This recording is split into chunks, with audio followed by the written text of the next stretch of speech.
Assalamualaikum warahmatullahi wabarakatuh. Nama saya Muhammad Rafli dari Suara NPM 207064516078. Di sini saya mau presentasikan tugas PKN yang berjudul Bahaya Narkoba. Narkoba singkatan dari narkotika, psikotropika, dan bahan berbahaya lainnya, yaitu bahan atau zat yang dapat mempengaruhi kondisi kejiwaan atau psikologi seorang atau pikiran, perasaan, dan perilaku, serta dapat menimbulkan ketergantungan fisik dan psikologi. Narkoba dapat dibedakan menjadi 3 golongan, yaitu golongan 1, hanya untuk pengembangan ilmu pengetahuan, tidak untuk terapi ketergantungan kuat, contoh heroin, kokain, dan ganja. Golongan 2, pilihan terakhir untuk terapi ketergantungan kuat tetapi kurang dari golongan 1, contoh morfin, petidin. Golongan 3, sering digunakan untuk terapi ketergantungan lebih ringan, contoh kodein. Narkotika adalah zat atau obat yang berasal dari tanaman atau bukan, baik sintetis maupun semi sintetis, yang dapat menyebabkan penurunan atau perubahan kesadaran, hilangnya rasa, mengurangi sampai menghilangkan rasa nyeri, dapat menimbulkan ketergantungan. Psikotropika adalah zat atau obat, baik ilmiah maupun sintetis, bukan narkotika, yang berkhasiat psikoaktif melalui pengaruh selektif pada susunan saraf pusat yang menyebabkan perubahan khas pada aktivitas mental dan perilaku.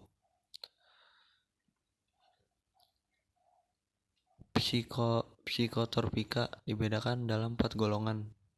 Yang pertama, golongan pertama, hanya untuk pengembangan ilmu pengetahuan, tidak untuk terapi ketergantungan kuat, contoh ekstasi, MDMA, dan LSD. Yang kedua, bisa untuk terapi, tetapi pilihan terakhir ketergantungan tinggi, tapi kurang dari golongan 1, contoh amfetamin, metilfenidat atau Ritalin, dan metaculaon. Yang ketiga, sering untuk terapi ketergantungan sedang, contoh fenobarbital, flunitrazepam. Golongan 4, untuk terapi ketergantungan ringan, contoh diazepam, clobazam, bromazepam.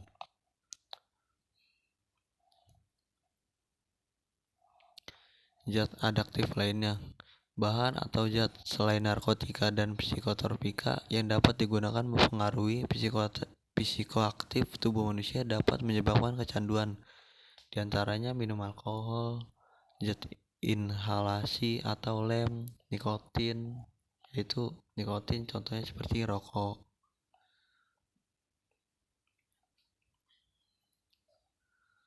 Jumlah penyalahgunaan narkoba. Menurut laporan Badan PBB 2017, estimasi jumlah penyalahgunaan narkoba dunia sebesar 255 juta. Jumlah mati overdosis 520 per hari.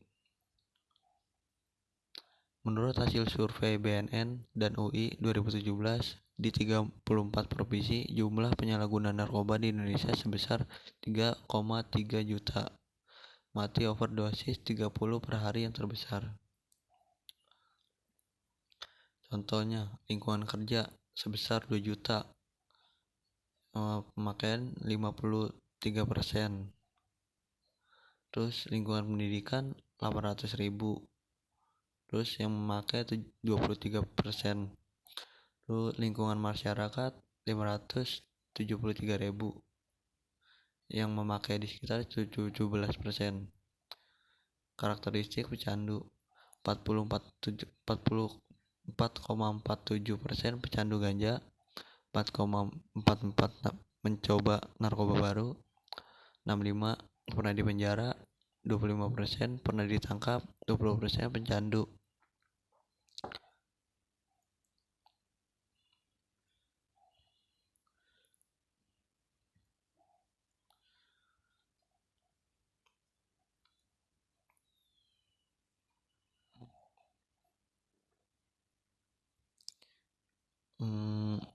Jenis narkoba yang biasanya digunakan itu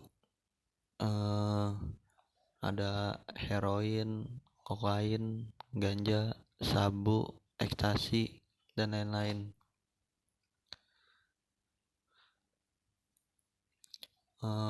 Potret permasalahan narkoba di Indonesia yaitu geografis yang terbuka menyebabkan narkoba mudah masuk dan menyebar di seluruh wilayah Indonesia. Terus demokrasi yang sangat besar, 250 juta jiwa menjadi pasar potensial peredaran gelap narkoba. Peredaran gelap narkoba bukan hanya menyasar orang dewasa dan remaja, melainkan juga anak-anak. Minimnya fasilitas aksesibilitas layanan rehabilitas pecandu narkoba. Stigma THD penyalahguna narkotika, CHG takut melaporkan diri. Sistem penegakan hukum yang belum mampu memberikan efek jera kepada penjahat narkoba. Modus operandi dan variasi jenis narkoba yang terus berkembang. Lapas yang bertransformasi menjadi pusat kendali peredaran gelap narkoba. Kerugian akibat penyalahgunaan narkoba sekitar 63,1 triliun rupiah.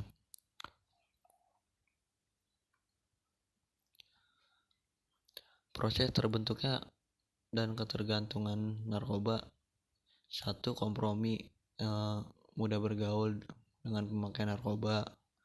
Terus yang kedua dilalui dengan coba-coba, segan menolak teman. Terus ketiga toleransi, pemakaian sosial hanya saat bergaul. Terus pemakaian situasional kayak saat stres, sedih, kecewa, dan ada masalah. 4. Kebiasaan, pemakaian jadi semakin sering dan akan meningkatkan menjadi ketergantungan. Terus 5. Puncaknya tahap ketergantungan bila tidak pakai sakau, kerusakan pada organ tubuh, lalu meninggal.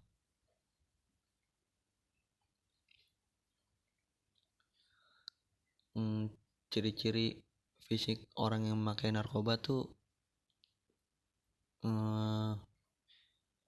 berat badan turun drastis, terus mata terlihat cekung dan merah, muka pucat dan bibir kehitam-hitaman.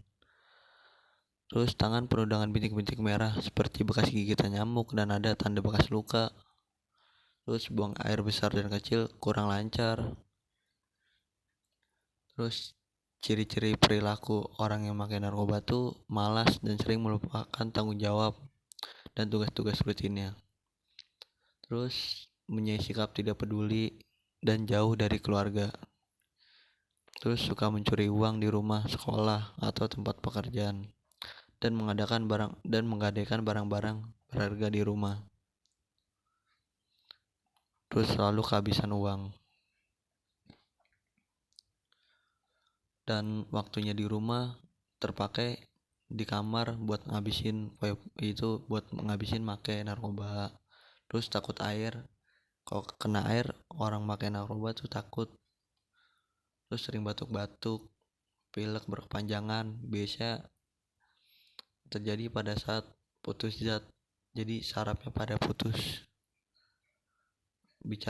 Bicaranya cadel, jadi nggak jelas bicaranya dan kayak orang sempoyongan.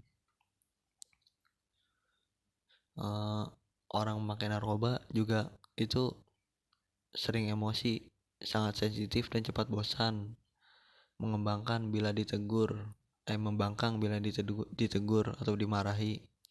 Emosinya naik turun, tidak ragu untuk memukul orang atau bicara kasar pada anggota keluarga. Terus nafsu makan tidak menyentuh, dia nafsu makannya kurang.